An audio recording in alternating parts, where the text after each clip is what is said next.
Hello दोस्तों, कैसे हैं आप सब। आज हम जिस प्रोजेक्ट का फंडामेंटल एनालिसिस करने वाले हैं उस प्रोजेक्ट का नाम है ऑप्टिमिज्म।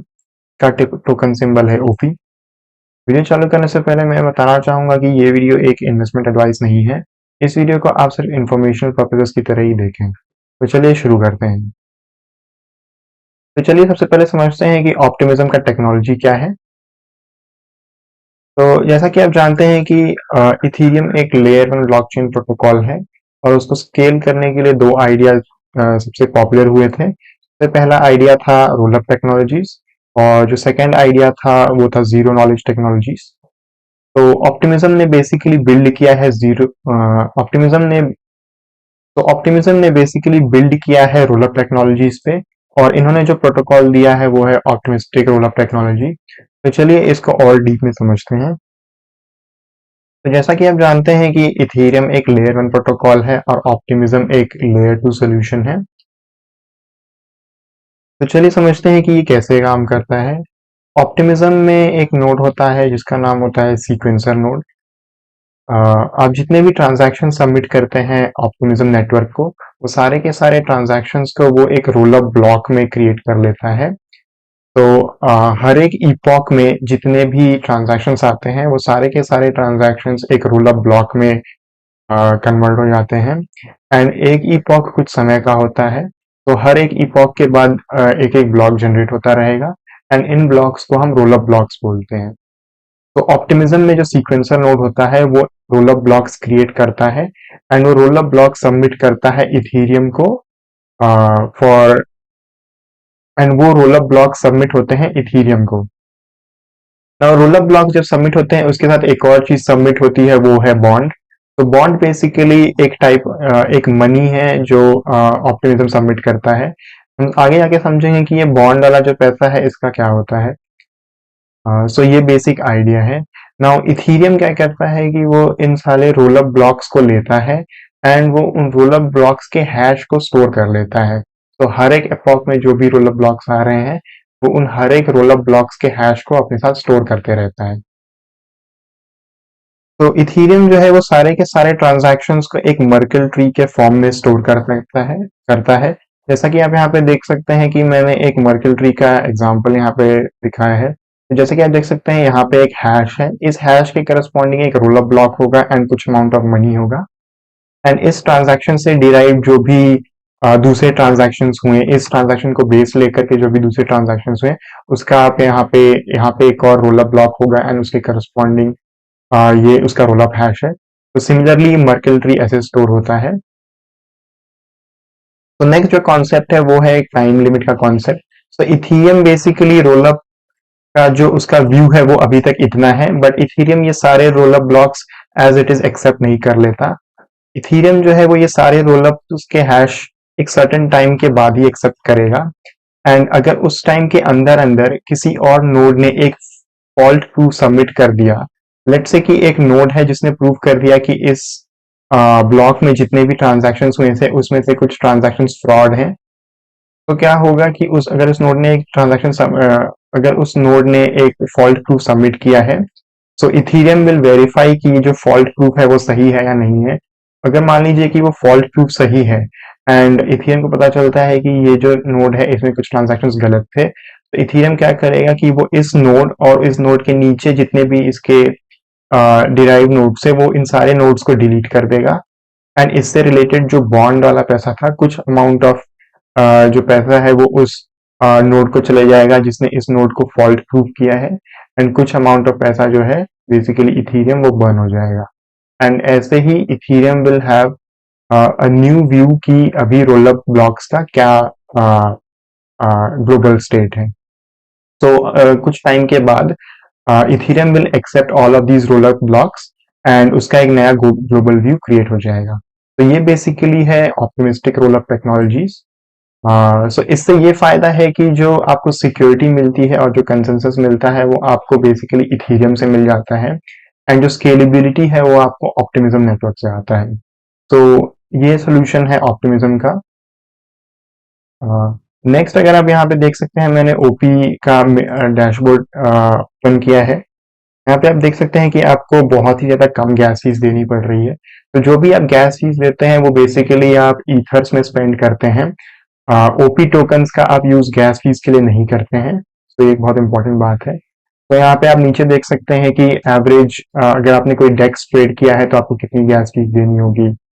अगर आपने कोई एनएफटी मिंट किया है, फिर अगर आपने कुछ इथेरियम ट्रांसफर किया है या फिर कोई कॉन्ट्रैक्ट डिप्लॉय किया है, तो उसके लिए आपको कितनी गैस फीस देनी होगी वो आप यहाँ पे देख सकते हैं।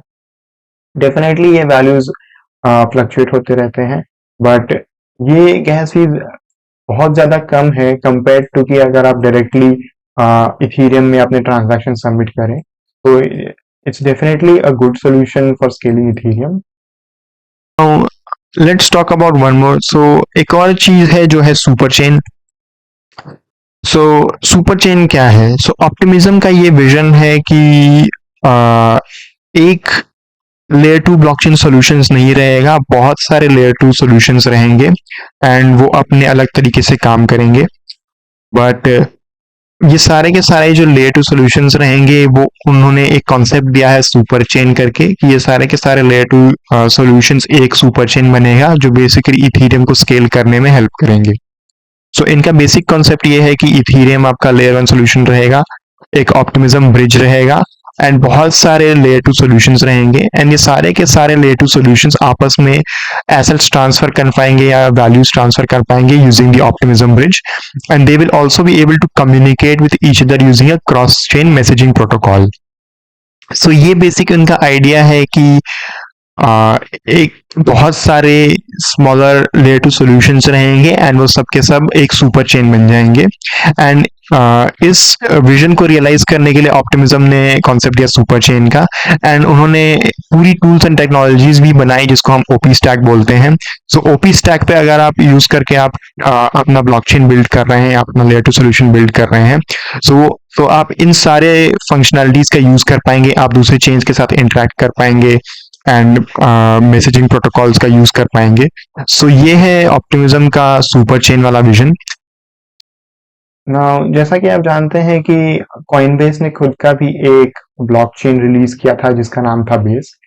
इसको आप इस तरह समझ सकते हैं कि जैसे बाइनेंस एक सेंट्रलाइज्ड एक्सचेंज है और उनका खुद का एक ब्लॉकचेन भी है जिसको हम बाइनेंस स्मार्ट चेन कहते हैं, वैसे ही कॉइनबेस एक सेंट्रलाइज्ड एक्सचेंज है एंड उन्होंने खुद का एक ब्लॉकचेन भी रिलीज किया है जिसका नाम है बेस ब्लॉकचेन।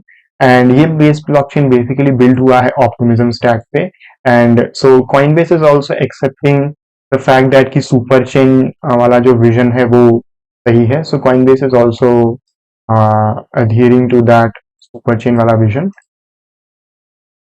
नेक्स्ट है वर्ल्ड कॉइन। तो इसको रिलीज किया गया था एक्चुअली सैम ऑल्टमैन ने। तो जैसा कि आप जानते हैं कि सैम ऑल्टमैन जो ओपन एआई के फाउंडर हैं और ओपन एआई ने ही रिसेंटली चैट जीपीटी रिलीज किया था, तो उन्होंने भी वर्ल्ड कॉइन प्रोजेक्ट पे काम किया है एंड ये जो वर्ल्ड कॉइन प्रोजेक्ट है ये भी बेसिकली ऑप्टिमिज्म के ओपी स्टैक पे बना हुआ है। दिस इज ऑल्सो तो world coin is also believing in the super chain वाला विजन। तो वर्ल्ड कॉइन बेसिकली एक डिजिटल आधार कार्ड है जैसा कि आपको पता है। तो हियर अगर आप यहाँ पे देखेंगे तो एक जो चेन है वो बेसिकली बेस चेन बन चुका है जिसपे आप एनएफटीज क्रिएट कर सकते हैं, आप डेक्स ट्रेड कर सकते हैं एंड ऑल। एंड सेकेंड एक आइडेंटिटी लेयर बन चुकी है जो बेसिकली वर्ल्ड कॉइन है। तो आगे देखना इंटरेस्टिंग रहेगा कि और कौन से प्रोटोकॉल्स हैं या जो ब्लॉकचेन्स हैं जो बेसिकली लेयर टू सॉल्यूशंस होंगे जो ओपी स्टैक को यूज करके एक सुपर चेन वाले विजन में इंटरेस्टेड रहेंगे। तो ये देखना बहुत ज्यादा इंटरेस्टिंग रहेगा। नेक्स्ट हम बात करते हैं टोकनॉमिक्स की। तो सबसे पहले समझते हैं कि टोकन का यूज केस क्या है। तो ऑप्टिमिज्म का जो ओपी टोकन है उसका यूज केस आप यहाँ पे देख सकते हैं, जैसे vote for protocol updates, vote for distribution of incentives, project funding and participate. तो ये चारों के चारों बेसिकली ये बता रहे हैं कि ओपी टोकन सिर्फ एक गवर्नेंस टोकन है। इस टोकन का और कुछ खास यूज केस नहीं है, ये सिर्फ गवर्नेंस के लिए काम में आएगा। चलिए समझते हैं इसके टोकनॉमिक्स को। तो यहाँ पे जैसा कि आप देख सकते हैं कि इसकी जो मैक्स सप्लाई है वो फिक्स सप्लाई है। इसका मतलब ये हुआ कि जो ऑप्टिमिज्म ब्लॉकचेन है वो इससे ज्यादा टोकन्स कभी मिंट नहीं कर पाएगा। सो यही है इसकी टोटल कैप सप्लाई, इससे ज़्यादा टोकन्स कभी रिलीज नहीं होंगे। एंड जो अभी आप सर्कुलेटिंग सप्लाई देख रहे हैं वो इतनी है। तो जो टोटल सर्कुलेटिंग सप्लाई है वो अभी 20% है, तो definitely 80% of the token unlocks होंगे अभी फ्यूचर में। तो यहाँ पे आप टोकन अनलॉक्स का स्केड्यूल देख सकते हैं, जैसे बहुत सारे टोकन अनलॉक्स होंगे।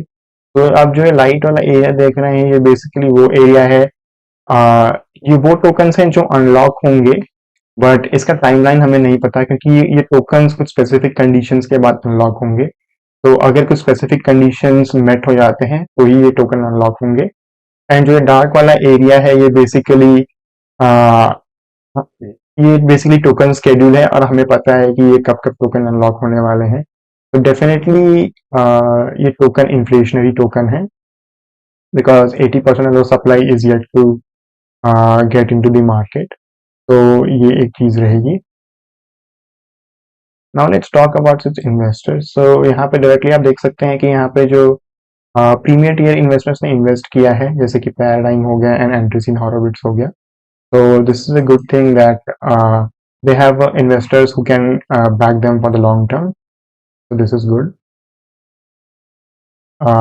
Regarding its adoption, so अगर आप देखें तो ऑप्टिमिज्म जो है वो नंबर 2 पे आता है by market capitalization. Polygon number 1 पर है एंड पॉलीगॉन ने जो है वो ZK जीरो नॉलेज टेक्नोलॉजीज पे बिल्ड करना चालू कर दिया है। And optimism is the only one protocol जो बेसिकली बिल्ड कर रहा है रोल अप टेक्नोलॉजीज पे। so जैसा कि आप देख सकते हैं ये सेकंड मोस्ट पॉपुलर है बाय मार्केट कैपिटलाइजेशन। एक जो नेगेटिव पॉइंट मुझे ऑप्टिमिज्म का लगता है वो ये है कि जो इनका जो सीक्वेंसर नोड है वो अभी भी बहुत ज़्यादा सेंट्रलाइज्ड है।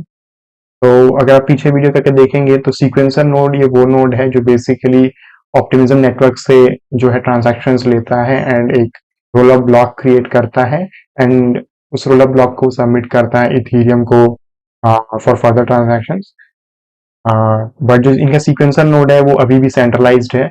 एंड सो अगर आप इनके माइलस्टोन्स में देखेंगे तो ये इनका सुपर चेन का विजन है एंड इस पे इन्होंने बहुत सारे माइलस्टोन्स रखे हैं। So one of the super chain vision is also decentralising the sequencer. तो अभी तक यही एक नेगेटिव पॉइंट है कि इनका जो सीक्वेंसर है वो सेंट्रलाइज्ड है, but they have the milestone की इनको इसको डिसेंट्रलाइज बनाना है। तो ये एक इम्पॉर्टेंट पार्ट है।